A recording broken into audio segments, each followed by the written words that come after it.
భగవద్బంధులారా, శ్రీమద్ వాల్మీకి రామాయణంలో గాయత్రి మంత్ర బీజాక్షరాలతో పొదగబడిన గాయత్రి రామాయణంలోని విషయాన్ని తెలుసుకునే ప్రయత్నంలో ఉన్నాము.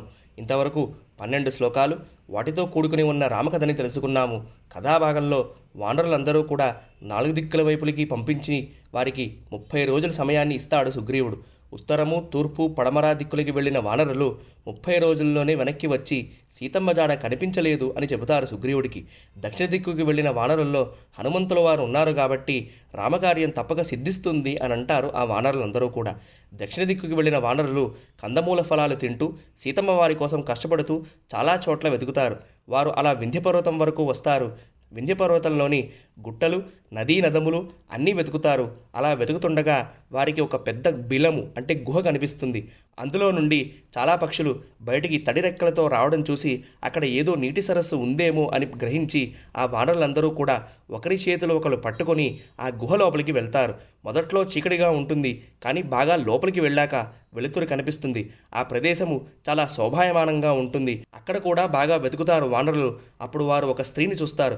హనుమంతుల వారు ఆవిడికి నమస్కరించి మీరు ఎవరు అని అడుగుతారు.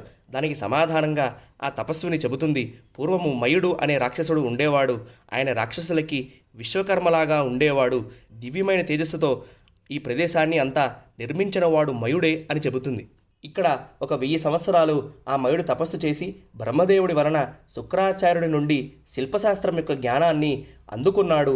ఆ దానవుడు హేమ అనే అప్సరస మీద ఆసక్తి ఉండడం దేవేంద్రుడు గ్రహించి ఆ మయుడిని సంహరించాడు. ఈ బంగారు గృహము బ్రహ్మగారు ఆ హేమ అనే అప్సరసకి బహుకరించారు. ఓ వానరోత్తమ, నా పేరు స్వయంప్రభ. ఆ హేమ అనే అప్సరసకి నేను ప్రియసఖిని.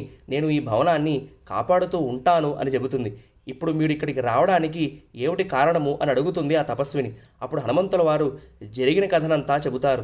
సుగ్రీవుడిచ్చిన 30 రోజుల గడువు మాకు అయిపోయింది. మేము ఈ గుహ నుండి ఎలా బయటికి వెళ్ళాలి అని అడుగుతారు. దానికి స్వయంప్రభ, ఈ గుహ లోపలికి రావడమే కానీ బయటికి వెళ్ళడం అంటూ ఉండదు. కానీ రామకార్యంలో నా వంతు సాయాన్ని చేస్తాను కాబట్టి మీరందరూ కూడా మీ కళ్ళని మూసుకోండి అని అంటుంది.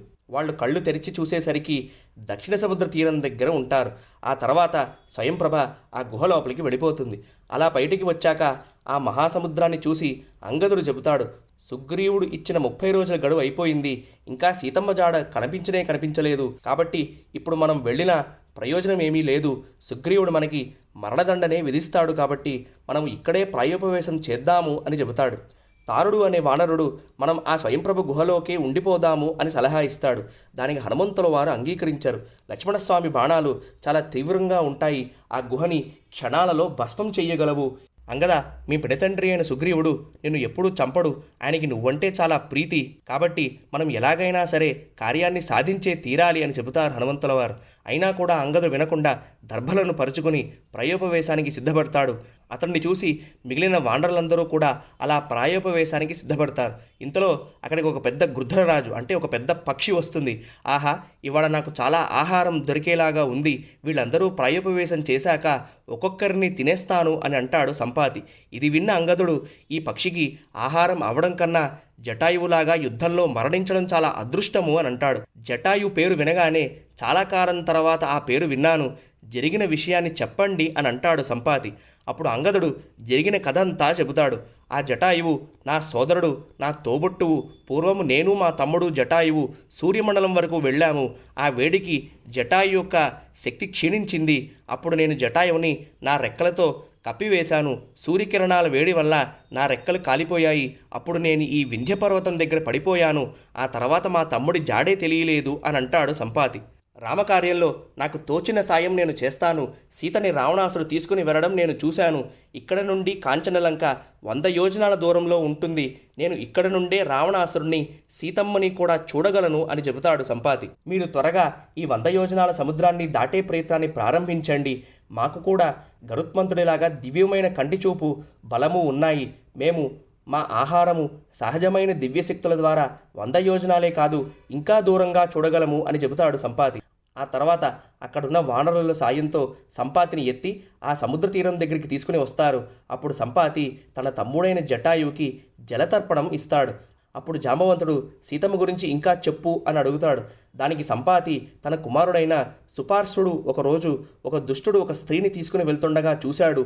వాళ్ళిద్దరినీ నాకు ఆహారంగా తీసుకుని వద్దామని ప్రయత్నం చేశాడు. కానీ అప్పుడు ఆ దుష్టుడు చాలా వినయంతో మాకు దారి ఇవ్వు అని అన్నాడు. అందుకోసమే నా కుమారుడు వాళ్ళిద్దరిని వదిలిపెట్టేశాడు.